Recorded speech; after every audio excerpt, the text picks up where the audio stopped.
half of them are ETs anyway, who have volunteered to come into this place simply because none of our forefathers have ever experienced this before. So, I don't know if there'll be intervention on that or not. There will be earth changes, though. Okay? And I don't know at the moment, if that happens, where the safest place to be is. I don't know at this point. If I find out, I'll definitely let you know. Okay? But intuitively, you will get it. I'm sure you will get it, that you will be exactly where it is you're supposed to be. And you will know exactly what it is you're supposed to do. Okay? You have to know that, because that's what this is about.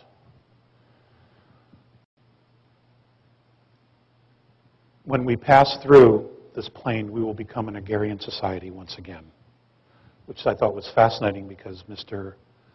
Mellon Thomas talked about that yesterday as well, last night. Based on his death experiences, that's what he was shown as well, that we become an agrarian society again.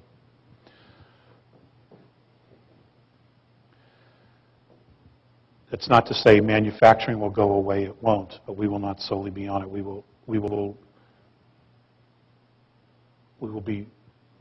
become indigenous people once again with the planet. I'm also told that many people, once we have passed through this transition, this change in frequency and harmonics, that many people will opt to go to different star systems and represent Earth, represent our civilization. Because there is a huge perk to being the only planetary society to actually go through such a shift as this.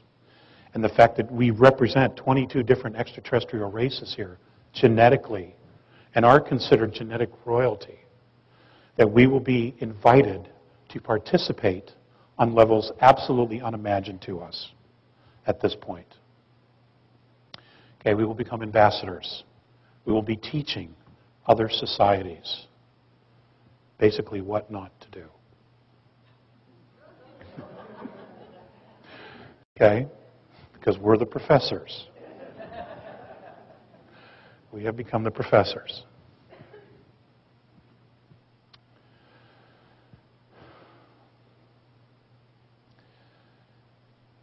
A gentleman, and I'm not sure if he's here, his name was Gilbert. I spoke with him yesterday. He asked me to give him, in one sentence, the bottom line to all this. And I've been searching for that one sentence, that bottom line, all my life. But I heard someone else say it yesterday. And it is simply, love your life. You can't say it any better than that.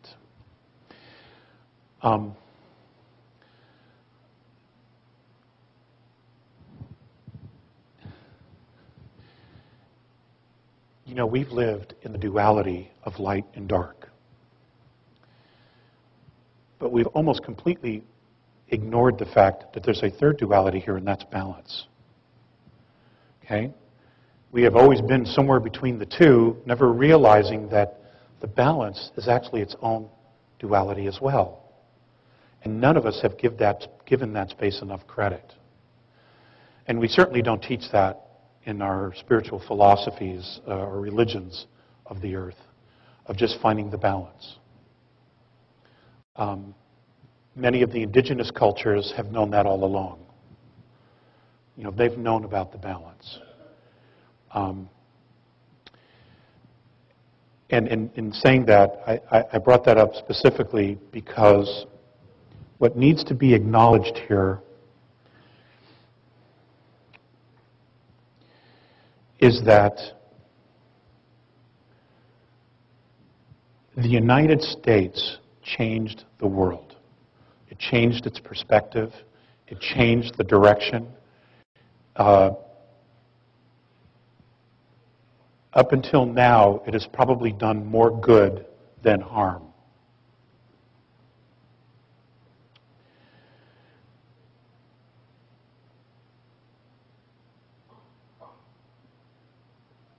But the consciousness of America has radically changed. For the last 60 years, we've been creating enemies, fighting enemies, creating enemies, fighting enemies, fascism, communism, tyranny, and then creating tyranny, communism, fascism, so much so that we have now, that our government has now become the monster that it has been fighting all along. Okay? There's a great lesson there in holding on to something and putting too much energy into something that you actually become that which you hate. Okay? We're faced with that. I want you to know that there's not a single benevolent extraterrestrial race up there, the Andromedans at all, who are going to do anything about our government. That's our problem. We let this get out of hand. We let them get out of control. We let them usurp our rights. We let them build all this technology without sharing it. We've let them run amok. We have not managed our constitutional republic, and we have let them take our rights away. That's our responsibility to fix.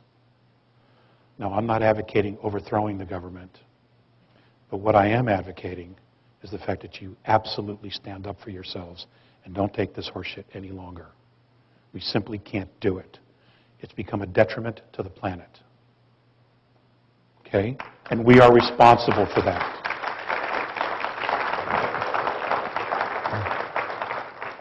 Now, having said that, and this is an unintentional plug for Dr. Sala's book, okay? But I was going to talk about this anyway. In the late 50s, the United States government signed a treaty with an extraterrestrial race who they believed to be benevolent. And agreements were reached, and there were terms to that treaty. And shortly after that treaty was signed and agreed upon, the extraterrestrials broke the treaty, because technologically they were far more advanced than we believed they were. Okay, so the government was tricked into it. However, we called that upon ourselves. We brought that experience to us because of our treatment and our behavior with treaties. Just ask the Native Americans. We signed 263 treaties with the Native Americans, and we broke 263. And it goes on and on and on. So if you need proof of karma, there's one for you. Okay? We drew that to us because we haven't walked our talk. We talk about it. We sing about it at sporting events. You know, we beat our chests, but we haven't walked it at all. Okay? It's in our face, ladies and gentlemen. It's in our face. And once again, America is at the forefront of this. Okay? This economic crisis, in the end, will be a godsend, because what will happen is the ridiculous laws and restrictions and regulations we have put on our will all fall away because there'll be nobody to support them. That's number one. Number two, what makes us great is that we think out of the box. We create something out of nothing. We create solutions to impossible problems. That's what's made us great. Okay? We need to re-embrace that spirit, that wild spirit that freed the world, that changed the world. It doesn't mean that we cannot share that spirit with other nations, because other nations are getting there. Hell, Russia's just as free as we were 25 years ago now. They're changed so dramatically. They realize that what they were doing no longer works. Okay, there's a lesson there. Putin was very specific. Don't go to communism, it doesn't work. Okay? But this is not about politics. This is about control. This is about control. And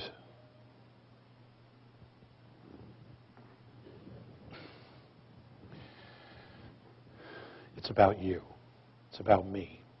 It's about us. It's about our kids. Okay? It is time to create something different. All you need to do, all that I've been asked to tell you, is to consciously, intentionally start thinking about what the world looks like. What a new world looks like, the way you want it. Okay? Do you want centralized government? Do you want a monetary system? Do you want to use fossil fuels? Do you want free energy? What is it that you want? Okay? We cannot allow a handful of people to decide the direction of all of humanity. They are only going to be self-serving. This is our responsibility. Because this is our reality. We're creating this together. And if we embrace that, if we take responsibility for creating all of that reality, we can change this so fast it'll blow your minds. Because we're all extremely powerful. Look at what we've done. Look at what we've done already. It's stunning. I mean, an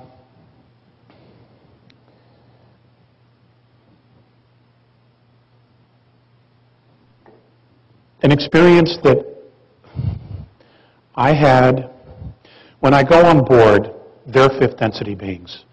Immediately that I come on board, a belt is put on me. And essentially what the belt does is it holds all of my atoms together so that I don't fly apart. Because I'm a third density being. My vibration is very slow compared to them.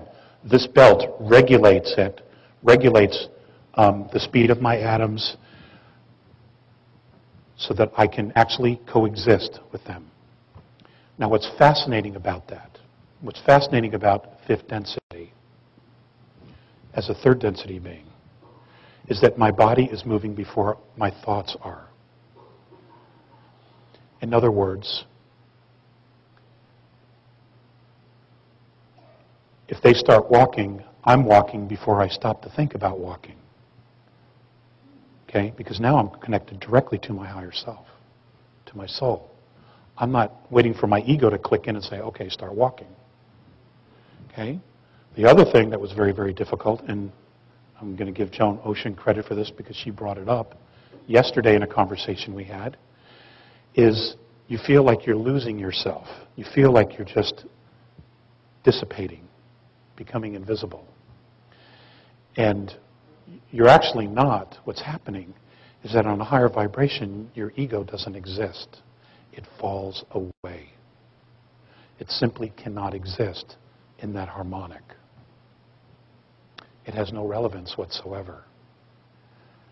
And then what happens is, and it takes some time to adapt, is you're confronted with who you really are. You're introduced to yourself. And at first you don't recognize it because we're so conditioned to this. You know, we're so conditioned to all of this that this is what feels real. Logically, we know we have a soul. When we meditate, we get into that space, but we are still totally conscious of the fact that we are in a physical form. There, in fifth density, my experience has been, you don't even think about the physical form at all. Okay? You're moving, your physical form is trying to catch up to you. It's absolutely amazing. What's also amazing is that if you close your eyes, you can see 360 degrees around you. Okay? You know exactly what's going on everywhere. I could feel everyone that was around me. I could feel their emotions. I could feel them look at me. I could feel them think about my appearance, what I represented, how I was standing, all of those things. I didn't always hear the telepathic communication because a lot of it wasn't directed specifically at me. When it is, you hear it. And it's like we're speaking now, and you know that it's coming from someone because they're looking directly at you. Except their mouth isn't moving, but you're having the dialogue. And for those of you who are mediums or channels, you know exactly what that's like. Okay? We will be moving into all those spaces. All right?